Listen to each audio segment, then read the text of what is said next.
Imaginez. 1, 2, 1, 2, 3, 4, 5, 6. 2 mètres par 6 mètres. Les dimensions intérieures classiques d'une tiny house. Voilà l'espace que vous avez à disposition pour faire tenir tout ce que vous possédez, toutes vos possessions, toute votre vie, toute votre maison. Est-ce que ça vous paraît désirable ? Pour moi, oui. Je vais vous expliquer pourquoi. Entre mes 21 et mes 25 ans, j'ai vécu dans différents pays pour des stages ou des morceaux de mes études. À chacun de ces voyages, je suis partie avec une valise de 23 kilos. Et ça a été le déclic pour moi quand j'ai réalisé qu'en fait, cette valise contenait tout ce dont j'avais besoin pour vivre bien et que du coup, tout ce que j'avais laissé derrière moi dans la maison de mes parents était finalement superflu. C'est aussi pendant ces années-là qu'a grandi en moi, à vitesse grand V, une conscience écologique.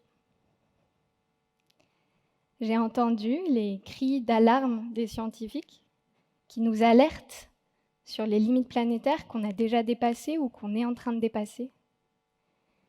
Dérèglement climatique, effondrement de la biodiversité, acidification des océans, pollution chimique, dégradation des sols, épuisement des ressources et j'en passe. J'ai réalisé que l'abondance matérielle dans laquelle je vivais était en grande partie responsable de tout ça. Alors je suis rentrée en France, j'ai décidé d'arrêter de prendre l'avion et j'ai poursuivi mon voyage sur le chemin du minimalisme. Je me suis lancée pleinement dans le mouvement des tiny houses en créant un village en Bretagne, le Petit Village. En parallèle, j'ai élu domicile sur un petit voilier de 7 mètres de long, polochon. Et ensuite dans Martigny, en camion aménagé. Je suis passée d'environ 12 mètres carrés pour la tiny à environ 6 mètres carrés pour le voilier, jusqu'à moins de 4 mètres carrés à 2 pour le van. Et j'ai vécu super heureuse dans chacun de ces micro-habitats. Le modèle de réussite actuel nous pousse à désirer une maison toujours plus grande. Quand je cherche à acheter ou à louer, souvent je commence par regarder mon budget. Combien d'argent ai-je à disposition et quelle est la plus grande surface que je puisse m'offrir dans ce budget-là ? Quand on fait le choix du micro-habitat, la logique est complètement différente. On commence par se demander quels sont mes besoins fondamentaux. Qu'est-ce qui est non négociable pour moi ? De quoi est-ce que j'ai véritablement besoin pour être heureuse ? Au moment de concevoir ma tiny, c'était clair que ce qui était important pour moi, c'était de pouvoir accueillir mes amis, partager un repas avec eux.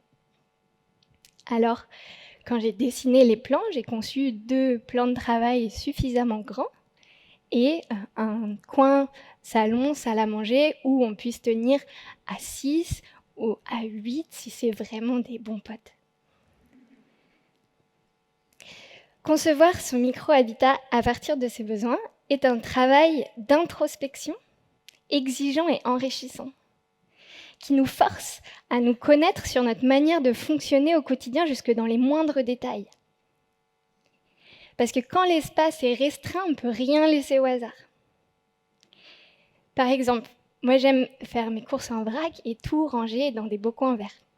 Ok, mais au quotidien, de combien de bocaux ai-je besoin et quelle longueur d'étagère me faut-il pour les accueillir ?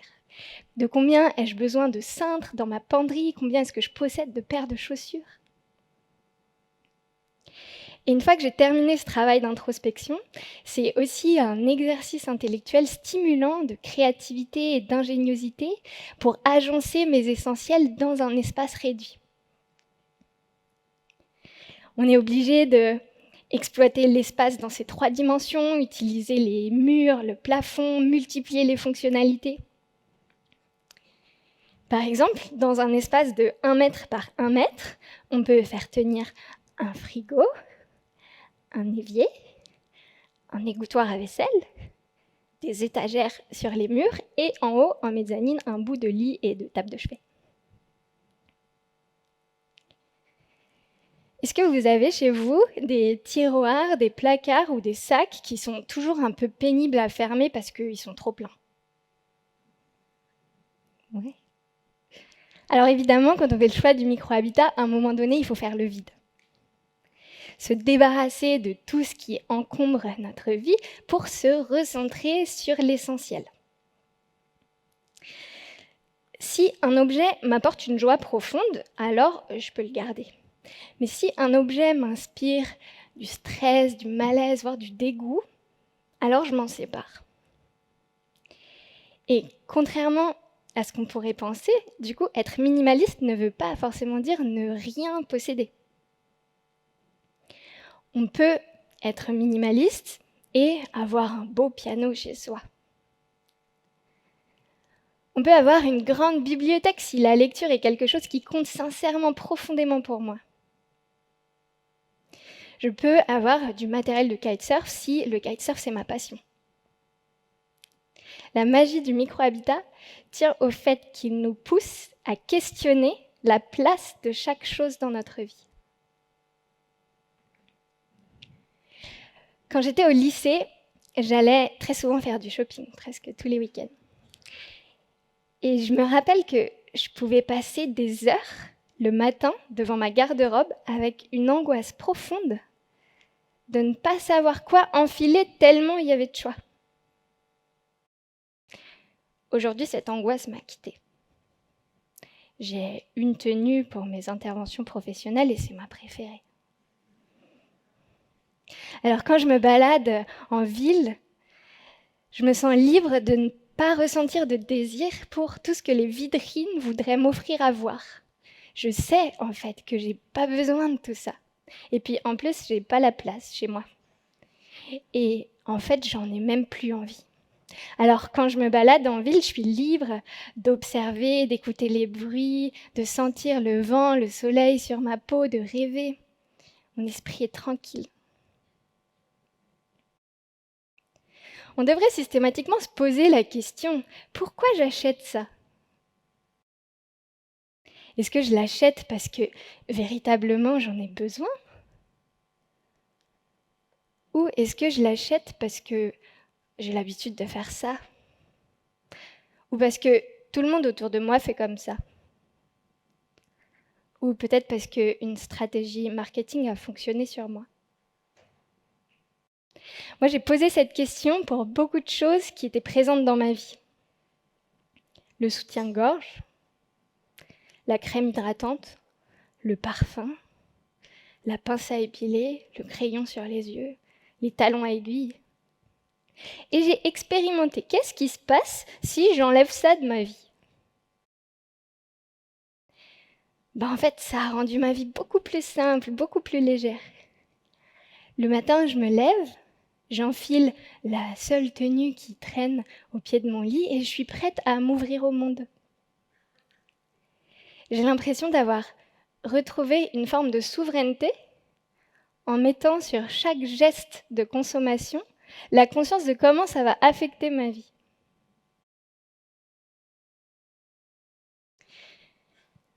Une grande maison peut aussi souvent être source de tracas. La quantité d'objets et de volume à gérer constitue une charge mentale. Mon esprit est sans arrêt interpellé par des objets qui nécessitent de l'attention, de l'entretien. Il faut que j'aille ranger là, il faut que j'aille nettoyer là-bas, que je répare ça, que je rachète ça, jusqu'à parfois devenir presque esclave de nos propres possessions. Dans un micro-habitat, chaque chose est parfaitement à sa place et requiert un minimum d'attention. Dans une tiny, en 5 minutes, je peux avoir nettoyé tout le sol de ma maison. Et si vraiment je me motive à faire une demi-journée de ménage, alors ma maison sera impeccable de fond en comble, mais littéralement, mur, plafond, intérieur des tiroirs y compris. Et quand on vit dans un habitat surdimensionné et qu'on est fatigué, on a besoin de se reposer, alors on part en vacances loin de sa maison pour se ressourcer. Mais notre maison n'est-elle pas l'endroit au monde qui devrait être le plus à même de nous reposer? Chaque micro-habitat dans lequel j'ai vécu a été pour moi un véritable temple de sérénité. Ils m'ont apporté plus d'énergie qu'ils m'en ont demandé. Ils m'ont permis simplement d'être là. Et dans la charge mentale des possessions, il y a aussi la peur de la perte.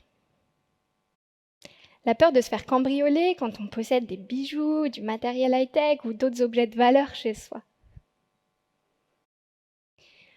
Moi, le seul objet où je serais vraiment embêtée de le perdre, c'est mon ordinateur, parce que c'est mon principal outil de travail, mais il a déjà bientôt 10 ans, il n'est plus très attractif.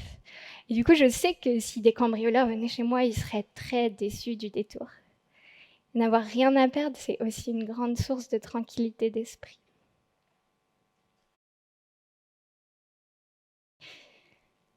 L'accumulation de possessions matérielles peut véritablement devenir parfois un fardeau, un frein dans nos vies, un obstacle à nos rêves. On voit des personnes qui ne sont pas épanouies dans leur situation, mais qui restent comme prisonnières, tant l'idée d'un déménagement paraît insurmontable, tant il y a d'affaires à gérer. Ça prendrait des semaines, des mois parfois. En limitant ce qui m'appartient, je sais que je suis capable de déménager et réemménager ailleurs, le tout en 24 heures top chrono.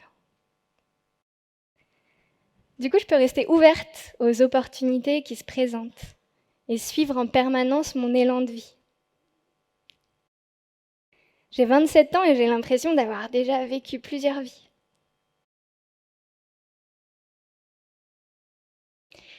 Et dans la liberté, il y a aussi la liberté financière. Tout l'argent que je n'ai plus à dépenser pour des choses dont je n'ai plus besoin, j'ai plus besoin de le gagner. Ma sécurité financière devient d'autant plus facile à assurer. Alors, je suis libre de choisir mes activités professionnelles en fonction du sens qu'elles ont pour moi, plutôt qu'en fonction de leur rémunération.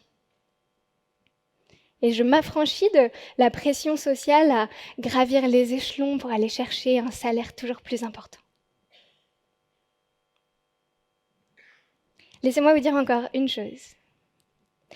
Quand je suis dans une tiny, dans un voilier ou dans un camion aménagé, il n'y a littéralement qu'un pas qui me sépare de l'extérieur. Où que je sois dans ma maison, je suis tout au plus à quelques dizaines de centimètres d'une fenêtre. Alors, chaque coup de vent, chaque goutte de pluie, chaque rayon de soleil, chaque nuage, je les vois, je les sens passer. Je suis ultra connectée à ce qui m'entoure. Débarrassée du superflu, je suis encore plus disponible pour moi-même, pour les autres, pour le monde. En fait, j'ai moins de surface habitable, mais en réalité, j'ai plus d'espace. D'espace extérieur, le monde, et d'espace intérieur, mon intériorité à moi. Il y a quelques jours, j'ai revendu le camion aménagé que j'avais acheté il y a 1 an. J'ai réalisé que lui aussi, c'était devenu une charge mentale et que, en fait, c'était dissonant pour moi par rapport à mes convictions écologiques de me déplacer dans 2,5 tonnes de métal et de plastique propulsés aux hydrocarbures. J'ai réalisé que j'étais plus heureuse en me déplaçant en stop avec une tente dans mon sac à dos.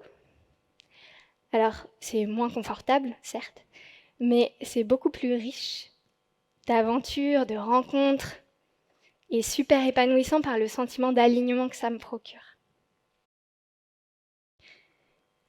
Aujourd'hui, bien que je sois diplômée de l'école polytechnique, je n'ai pas de bel appartement parisien.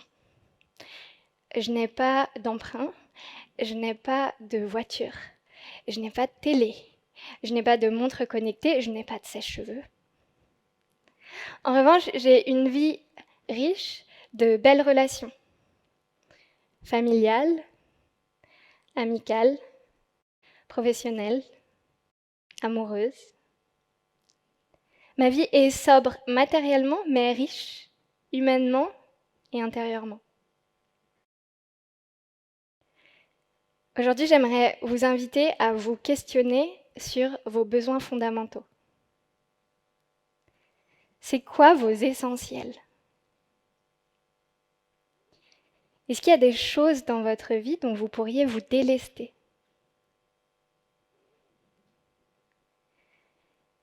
Et je vous invite à imaginer ce qui se passerait si demain, on arrêtait de penser en termes d'accumulation matérielle. Si toi, vous, nous tous, on commençait à donner plutôt qu'à acheter, à vider plutôt qu'à remplir, à se débarrasser d'eux plutôt qu'à collectionner. Si plutôt que de désirer acheter des choses, on désirait vivre des choses. Si plutôt que d'offrir à nos proches des cadeaux, on leur offrait du temps, de la qualité de présence, des moments authentiques. Si on arrêtait d'accumuler à l'extérieur pour grandir à l'intérieur. Si on décidait de posséder moins pour exister plus.